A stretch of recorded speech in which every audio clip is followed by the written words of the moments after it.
Buenas tardes. La idea hoy es estudiar, como siempre, un poquito de Torá. Quiero ver acá ahí está, estamos en Facebook también. Y la idea es estudiar un ratito. La parasha nuestra es Tetzabé. Tetzabé tiene una cualidad, esperen que voy a mover el ventilador, que no da exactamente donde yo estoy.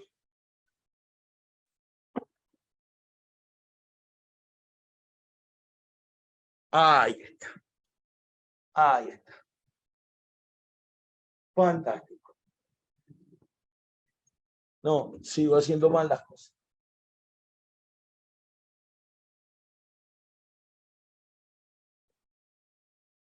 Ahora sí.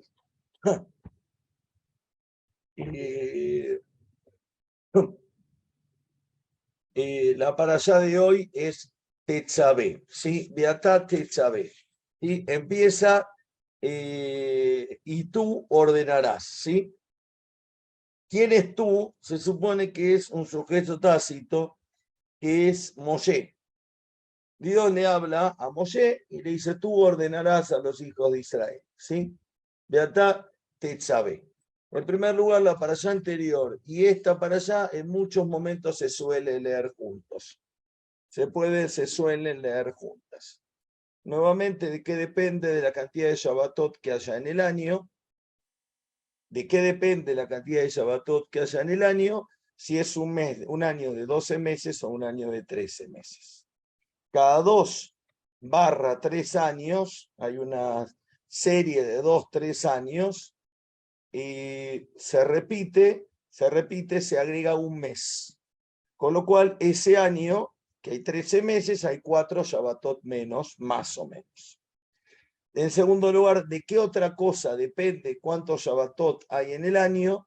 En realidad ya la pregunta no es cuántos Shabbatot hay en el año, sino cuántos Shabbatot fuera de festividades hay en el año. Si en este año, por ejemplo, Pesaj, que Pesaj son 8 días, siempre cae un Shabbat, pero puede caer 2 Shabbatot. Puedo ocupar 2 Shabbatot. Jorge, si me estás hablando a mí, no se escucha, ¿eh? Si no me estás hablando a mí, no hay problema. 2 Shabbatot puede ocupar Pesaj o 1.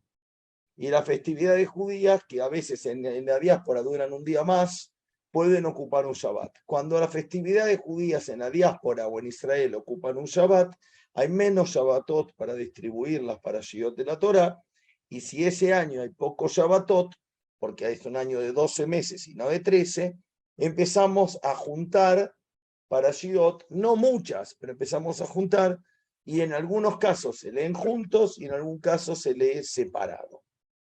Otra vez, esto tiene que ver con dos cuestiones. La primera, si el año es de 12 meses o de 13 meses, que cada 2 o 3 años el año tiene 13 meses, no es excepcional.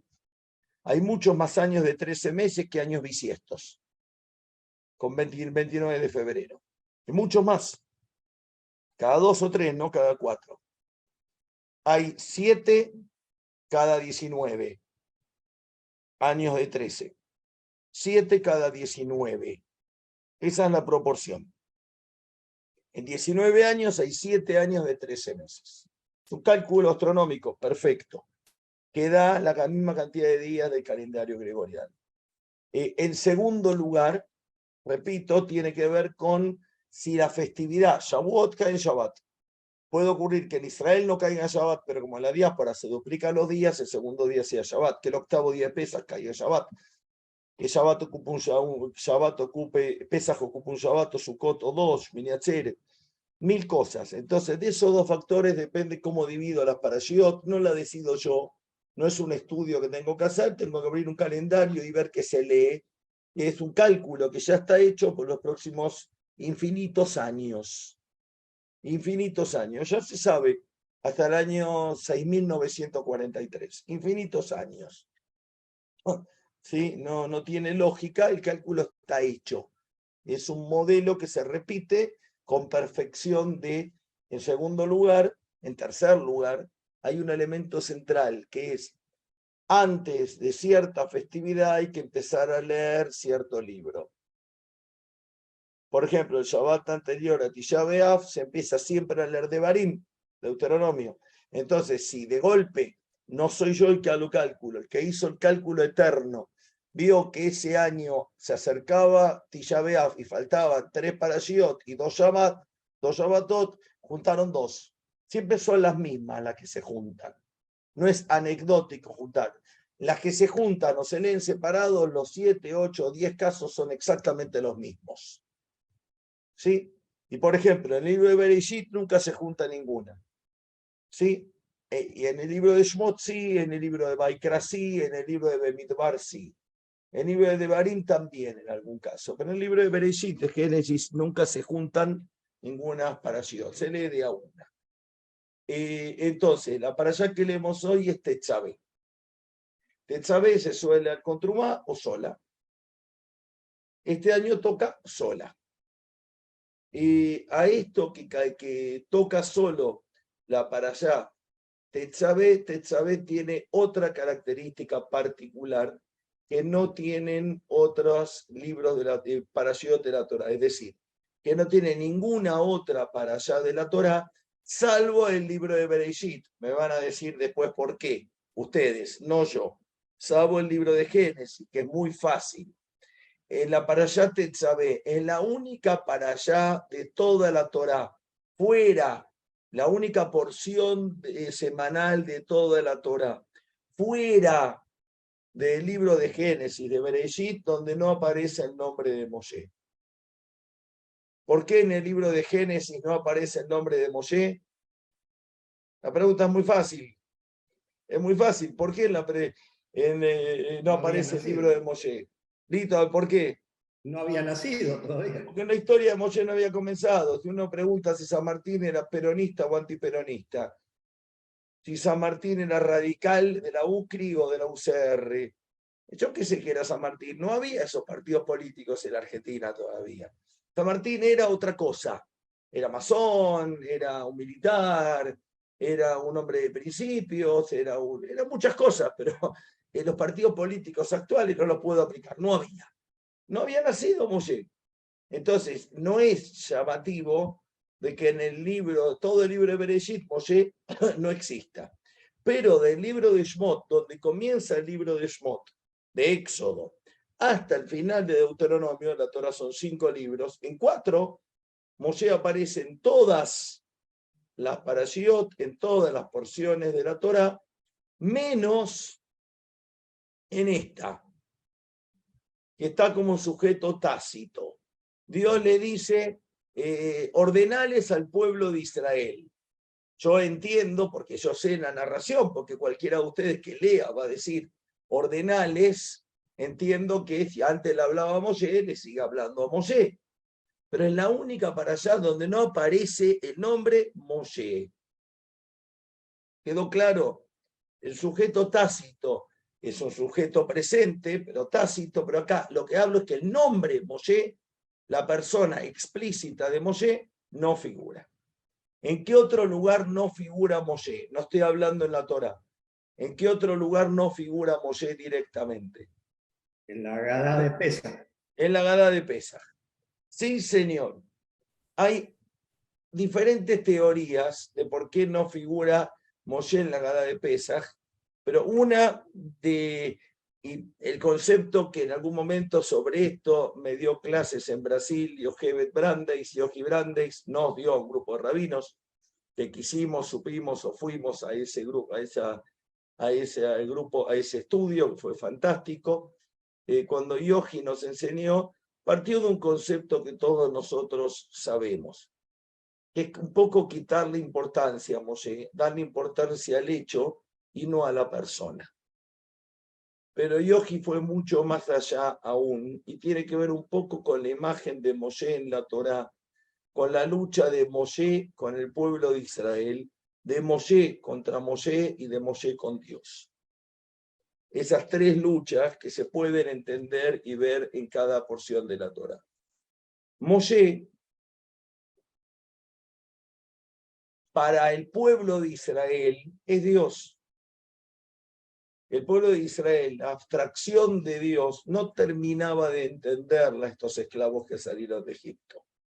Por eso necesitaron, si bien es más complejo, construir un becerro de oro, porque como desapareció la persona Moshe, que era el líder, necesito un símbolo al cual aferrarme, porque este concepto hermoso de Dios que está en todas partes, pero no está en ninguna, que no se puede ver, pero que es omnipresente y omnipotente, pero es súper ausente, pero es abstracto, pero todo este concepto, que no pretendo ni entenderlo profundamente, ni que ustedes lo entiendan, porque parto de la base que básicamente es inentendible, el pueblo de Israel que sale de Egipto con una mentalidad esclava y absolutamente concreto, absolutamente una mentalidad muy corta, tal vez como la mía y la de ustedes, pero muy corta, esclava, ellos necesitaban de un símbolo. ¿Quién es el símbolo? Moshe.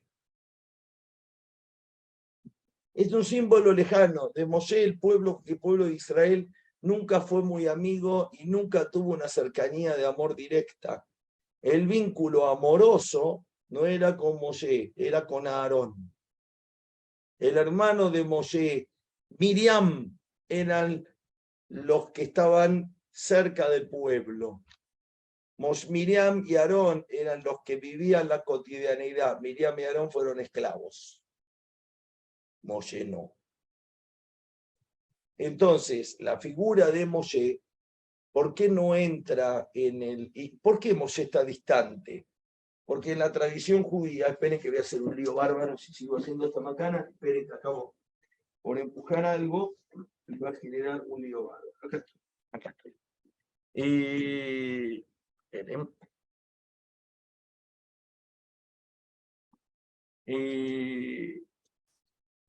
Moshe, el pueblo tenía este vínculo de Moshe Dios. ¿Por qué nadie sabe dónde está enterrado Moshe? ¿Por qué la Torá clara que hasta el día de hoy nadie sabe dónde está enterrado y no se sabe dónde está la tumba de Moshe y nadie sabe dónde está enterrado Moshe? ¿Por qué a Moshe lo entierra a Dios? Porque si yo tengo la tumba de Moshe, le rindo culto a Moshe. Sin comparar con Moshe y sin pretender que alguien haya intentado compararlo con Moshe, hay un rabino enterrado en Nueva York a los cuales le mandan mail, le envían cartas y la gente se dirige a la tumba. Para muchos, sigue respondiendo, para evitar el endiosamiento de Moshe y para que nadie se le ocurra, como el caso que acabo de hablar de que es el Mesías, y que nadie diga otra cosa, que Moshe no era otra cosa que el hombre más extraordinario que vivió sobre la tierra, pero al fin y al cabo era solamente un tipo, un ser humano. Fue el mejor, estamos de acuerdo, pero al final era una persona, ¿sí? Fangio fue uno de los mejores conductores de automovilismo, pero al final, ¿qué se dedicó al automovilismo? Estamos hablando de uno de los 3 más grandes en la historia, pero era un corredor de autos. No era más que eso ni menos que eso. Moshe fue el hombre más grande que hubo en la historia, de acuerdo al pueblo judío. Pero no se sabe dónde está enterrado, porque se le rendiría culto como se le rinde al rabino que cité antes. Absoluto culto. Por eso es que Moshe no está en la Gadá de Pesaj. Porque hay una presión de la gente que dice, incluso, no importa si soy creyente, laico, ortodoxo, reformista, leemos la Torá como queremos y no como dice. Yo puedo creer que el Quijote, como tantas teorías, estaba loco cuando lo escribió, hay 1000 teorías sobre el Quijote de la Mancha. Pero la realidad es que el Quijote de la Mancha luchó contra los molinos de viento. ¿Qué simboliza eso? Es un problema de cada uno de ustedes y de 4 psicoanalistas juntos. Pero de acuerdo a la narrativa, Don Quijote con Dulcinea, Sancho Panza, el burro y la lanza, se tiraban contra los molinos de viento y los molinos de viento que él creía que eran gigantes lo hacían pelota. Porque si yo voy contra un molino, termino tirado en el piso, en el mejor de los casos. y muerto o lesionado en el peor de los casos. No importa lo que yo simbolice que es un molino de viento. Cuando contamos cómo salimos de Egipto, el que nos sacó de Egipto es Dios. Moshe es un emisario. Por algún motivo de tener un canuto mal puesto acá cuando leemos, no importa de qué corriente seamos, no, pero como yo no creo, Moshe tuvo un rol fundamental, pero el que saca al pueblo judío de Egipto es el propio pueblo judío. Moshe interviene, pero Dios. Entonces, contra esta figura de Moshe, que es endiosado por todos lados, y que mucha gente confundía el culto a Dios con el culto a Moshe, por eso construyen el becerro de oro, es que la Torá elige la Haggadá de Pesaj, este señor no existe. Y de vuelta lo esencial es invisible a los ojos. Es obvio que cuando yo no nombro al más importante es por algo. En Pesaj, la figura central, después de Dios y del pueblo judío, genéricamente Moshe. Si no lo nombro, algo pasa. Si no sé dónde tengo la tradición, fíjense, está claro que ahí no está. Y lo digo desde el punto de vista histórico, que yo no soy el especialista, pero está claro que en la tumba de Rachel nunca se enterró Rachel. Está claro que no es el lugar. Está claro que donde hay una iglesia ortodoxa que dicen que está en la tumba de Moshe, ahí Moshe no está. Está claro que en el Santo Sepulcro no está Jesús. Está claro tantas cosas. Sin embargo, tenemos la tumba de grandes líderes políticos argentinos, artistas, israelíes, judíos de la historia. Sabemos dónde está enterrado Herzl, sabemos dónde está enterrado hasta Rabban Gamliel, Rabbi Akiva. Yo sí, yo sé dónde está, sé dónde está mi abuelo, mis abuelos, en el cementerio de Tablada. Pero no sé dónde está Moshe. Es llamativo, ¿sí? Que ni siquiera nadie que ver Rachel, por ejemplo, es un lugar que hoy uno puede visitar cerca de Hebrón o en Hebrón, pero se sabe que ahí no está. Y hay mucha gente judía y musulmana que rinde culto al lugar, como a la tumba en Nueva York, como a tantas tumbas. De Moshe no se sabe nada. Era tal la potencia de Moshe, y sigue siendo tal la potencia de Moshe en nuestra cabeza, que la Torá y la tradición hacen esfuerzos enormes para decir, tranquilo, es el mejor de la historia, es una persona. Messi probablemente sea por lejos el mejor futbolista de la historia, y quien quiera discutir está entre los mejores 5 más grandes de la historia, para no entrar en discusiones estúpidas entre Pelé, Maradona, Beckenbauer, Di Stéfano y algún distraído más que me lo perdí. Pero Messi trasciende como el mejor futbolista, no es poco, pero es un ser humano. Moshe, como es el mejor ser humano, el más capaz, el que tiene una vida más prolija, el que muere a los 120 años en plenitud de sus funciones. Moshe muere sin haber debilitado sus ojos, ni su boca, ni su cerebro, que es la muerte que todos queremos. Morir enteros, acostarnos a dormir, habiendo funcionado todo bien y no despertarnos. Moshe se muere así. Es la mejor muerte, morirnos enteros, dignos, sin darnos ni dar ni sentir que nos servimos. Pero bueno, la vida va cambiando, el mundo va cambiando y cada uno nos toca lo que nos toca. Pero Moshe, en esta para allá, particularmente, un momento,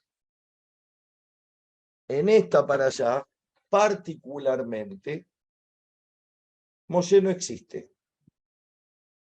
Está como tácito. Es interesante, van a encontrar un montón de explicaciones, porque la primera está escrito así, no busquen tanta explicación. ¿Quién redactó, cómo redactó la Torá? No prestó la atención que estos 4 capítulos justo no figura el nombre de Moshe, como alguien va a decir, en la Megilá no aparece el nombre de Dios. ¡Qué tragedia! Bueno, no aparece el nombre de Dios, no aparece el nombre de Dios. no hizo falta que alguien lo escriba. Y es válido. Un nene en Israel diría caja. ¿Sí? Es así. En Yiddish creo que se dice, está escrito, te gusta bien, no te gusta. Está, ¿por qué Borges usa esa palabra? Anda y preguntale si no te va a responder. Está escrito, yo qué sé. La segunda es empezar una exégesis, que es totalmente válida, de por qué 100, 50, 45 parashiot aparece el nombre de Moshe desde que Moshe nació, justo acá, ¿por qué no está? Sí, justo acá, ¿por qué no está? ¿Por qué está tácito? ¿Por qué no mandaron el nombre de Moshe? ¿De qué se ocupa la parashá? Lo mismo en la Gadá. Tal vez es para mostrarnos, y vale por intento mío simple de explicación, que nadie, ninguno de los 8 que estamos acá, más los 20, 50 o 200 que en Facebook lo ven en directo diferido o replicado, nadie, no importa el político, no importa que se llame Messi, no importa que sea un primer ministro que se prorrogue 25 años en el poder, democráticamente o no democráticamente, nadie es imprescindible. Ni siquiera Moshe. Ni siquiera Moshe. Entonces, de golpe, Moshe, ¡pum! No hay más Moshe. Y vuelve, la parasha que viene va a volver Moshe. Y va a volver Moshe con el episodio del becerro de oro. ¿Sí? Va a volver Moshe con el episodio del becerro de oro. En esta parasha, Tetzabé continúa todas las instrucciones, pero fundamentalmente las instrucciones que están en esta parashá tienen que ver con la vestimenta de los sacerdotes. ¿Qué debía ponerse cada sacerdote? ¿Cómo debía construirse la ropa de cada sacerdote? Una cosa son los sacerdotes comunes y otra cosa es el Cohen Gadol, el sumo sacerdote. ¿Qué ropa se ponen? ¿Qué ropa no se ponen? Todo eso detallado de forma muy importante aparece en esta parashá. Yo lo dije la semana pasada, creo que fue en la clase con ustedes y no fue en el templo, la descripción de esta ropa, de esta descripción de esta ropa, en esta parashá aparece el concepto de los tajrijim. ¿Qué son los tajrijim? Las ropas que nos ponen cuando nos llevan a enterrar. Y hay diferentes tradiciones, 3, 5, 7, hay hasta como 14 prendas para poner, de acuerdo a qué minhag, qué costumbre uno siga, pero los nombres de esas ropas y las explicaciones de por qué nos ponemos esta ropa viene de acá, de la parashá Tetzabé. La costumbre es muy posterior, pero los nombres vienen de Tetzabé. ¿Y por qué? Por dos cuestiones. La Torah habla de que en algún momento dice Am Segulabe Mamlechet Kohanim. Dice que somos el pueblo elegido. La pregunta para qué y por qué, para otro momento, lo hablamos muchas veces ya, y un reino de sacerdotes. Que el ideal judío no es que lo somos. El ideal es que seamos un pueblo elegido y el ideal es que seamos un reino de sacerdotes. Los sacerdotes tienen ciertas normas de pureza.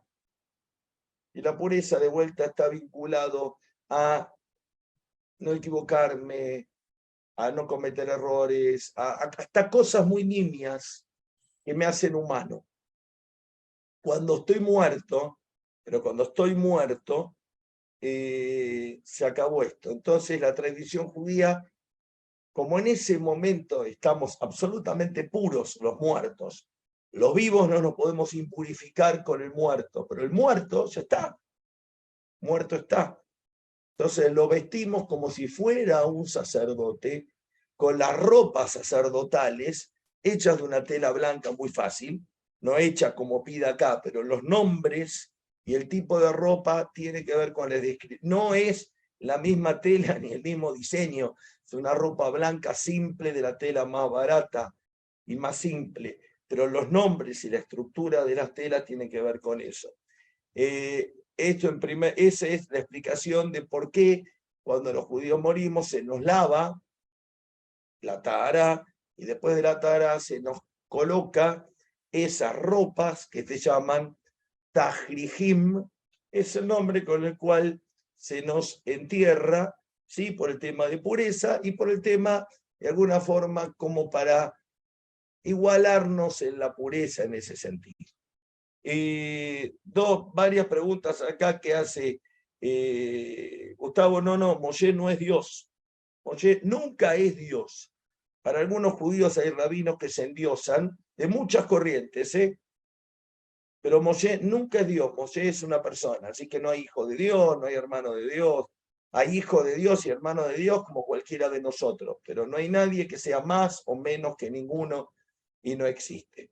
La gente que endiosa a una persona en la tradición judía está cometiendo idolatría.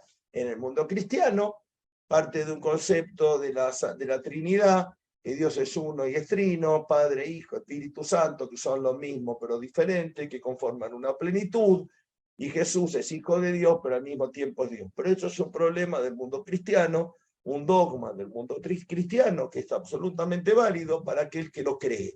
No para nosotros. En el mundo judío Dios es Dios, el hombre es hombre, y Moshe pertenece al único reino que nosotros conocemos y dominamos con enorme dificultad, que es el de los hombres. Fue el mejor hombre, pero fue un hombre. Si Messi no tiene 3 patas, 2 corazones y 4 pulmones, alguna vez un jugador de San Lorenzo, y con esto sí terminé, hubo un jugador de San Lorenzo, creo que fue Ayala o Escota, creo que fue Héctor Luis Escota, para el que no sabe, fue uno de los más grandes goleadores del fútbol argentino y batió récord en 2-3 años de la mayor cantidad de goles. No era un habilidoso, pero metía goles de todos lados. Y Escota había corrido muchísimo, y el periodista le dice: dígame, Escota, ¿cuántos pulmones usted tiene? Y Escota o Ayala, que eran grandes jugadores de fútbol, pero no estudiaron anatomía ni terminaron la escuela secundaria, respondió: 1, como todo el mundo. ¿Sí? Que todo el mundo se rió, todos sabemos que tenemos 2 pulmones. Bueno, Escota creyó que tenía 1, como todo el mundo, le responde al periodista. El periodista le dijo: ¿cuántos pulmones tiene? Porque había corrido anormalmente. Bueno, Moshe no tuvo 3 pulmones, Moshe no tenía 4 patas, Moshe no tenía 2 cerebros, igual que Albert Einstein, igual que Messi, igual que Rafael Nadal. Son personas más capaces en un área o los mejores del mundo en un área. Nada más. Moshe, la diferencia con todos los que nombré, es que fue el hombre más capaz que hubo en la historia. El mejor líder, pero probablemente Moshe no hubiese sido un buen ajedrecista, ni hubiera planchado bien, ni hubiese sido un buen cocinero, digo. Cada uno de nosotros nos destacamos en otra cosa. Pero como ser humano fue el más completo de todos. A todos, esperen un poquito acá. Bueno, alguna vez voy a entender bien esto cómo funciona, pero mandarles un abrazo a todos. Los que podamos ir al templo, vayamos, que hoy viene el Shagrir de Israel, el embajador de Israel en la Argentina, aquí al templo, porque viene a la vendimia, un foro económico y a los festejos de la Fiesta Nacional de la Vendimia. Los que podamos ir, vayamos, los que vamos siempre, mejor aún. Abrazo enorme y Shabbat Shalom.